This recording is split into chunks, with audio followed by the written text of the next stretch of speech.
তো আজকে প্রায় 6:30 7টার দিকে উঠে গেছিলাম, কারণ সকালবেলা একদম না খেয়ে দিয়ে যেতে হবে ইউএসজি করতে। তা আমি তোমাদের ঘড়ির টাইমটাও দেখিয়ে দিচ্ছিলাম। আর এদিকে আমি কাঁধে ব্যাগ নিয়ে রেডি।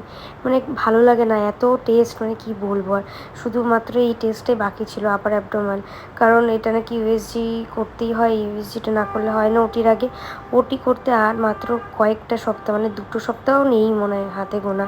তো এই সময় সকালবেলা বেরিয়ে যাচ্ছি আমরা ইউএসজি করার জন্য। রাস্তাঘাটে দেখো কত বেশি একটা লোক নেই, ওর হাত ধরে টিক টিক টিক টিক করতে করতে চলে যাচ্ছি।